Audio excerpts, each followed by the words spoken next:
Kebenaran tentang Wahabi, mari kita simak berbagai versi sejarah yang melacak asal-muasal Wahabi.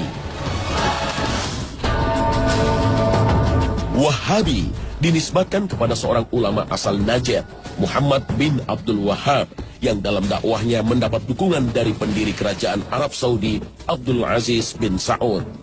Namun hingga kini, sejarah Wahabi memicu banyak kontroversi dan penuh dengan stigma negatif. Seorang sejarawan, Ahmad Mansur Suryanegara, dalam bukunya Api Sejarah misalnya, mengkaitkan Wahabi dengan imperialisme dan kolonialisme barat terhadap dunia Islam. Abdul Aziz bin Saud bersama Muhammad bin Abdul Wahhab berkolaborasi dengan kerajaan Protestan Anglikan Inggris untuk menggulingkan Raja Hussein dan putranya Raja Ali yang mengangkat dirinya sebagai khalifah setelah Sultan Turki Utsmani Abdul Majid diturunkan pada 3 Maret 1924. Raja Hussein mengklaim batas wilayah Arabia meliputi Palestina dan Syria sebagai wilayahnya. Sementara kerajaan Protestan Anglikan Inggris memilih mendukung Abdul Aziz bin Saud sebagai penguasa Saudi karena tidak mengklaim Palestina dan Syria sebagai wilayahnya, hingga memungkinkan berdirinya negara Israel sesudah Perang Dunia Kedua. Karena itulah, menurut buku ini, kerajaan Saudi dianggap sebagai pemberontak terhadap kekhalifahan Turki Utsmani. Pada tahun 1962, dirilis sebuah film berjudul Lawrence of Arabia yang menceritakan kisah seorang letnan dari pasukan Inggris, Thomas Edward Lawrence, yang berperan di balik berdirinya kerajaan Arab Saudi. Film yang konon diambil dari kisah nyata ini memicu kontroversi karena Lawrence membantu klan Saud untuk memerangi Khalifah Turki Utsmani dan mendirikan kerajaan Arab Saudi. Menurut sejarawan Inggris Martin Gilbert, Lawrence adalah seorang agen Zionis seperti dikutip Jerusalem Post edisi 22 Februari 2007.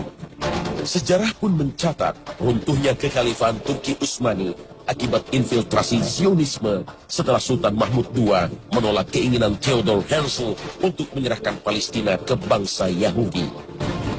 Teori ini seolah-olah mendapat pembenaran jika kita lihat kerajaan Arab Saudi menjadi teman dekat Amerika Serikat.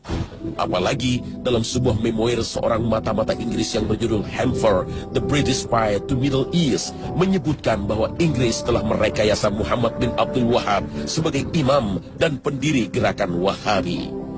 Hamper berpura-pura menjadi seorang Muslim dan berganti nama menjadi Muhammad. Ia mengaku sebagai ideolog dan gurunya Muhammad bin Abdul Wahhab.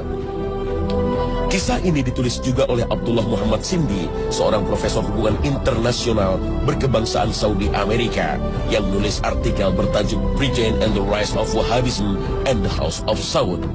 Menurut Profesor Sindi, Hamper telah memberi Abdul Wahhab uang dan hadiah-hadiah lainnya, mencuci otaknya dengan meyakinkannya bahwa orang-orang Islam mesti dibunuh karena mereka telah melakukan penyimpangan yang berbahaya.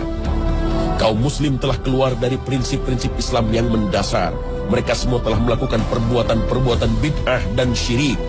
Hamper juga membuat sebuah mimpi liar dan mengatakan bahwa dia bermimpi Nabi Muhammad SAW mencium kening Abdul Wahhab. Berdasarkan versi ini, Abdul Wahhab menjadi terobsesi dan merasa bertanggung jawab untuk melahirkan suatu aliran baru di dalam Islam yang bertujuan memurnikan dan mereformasi Islam.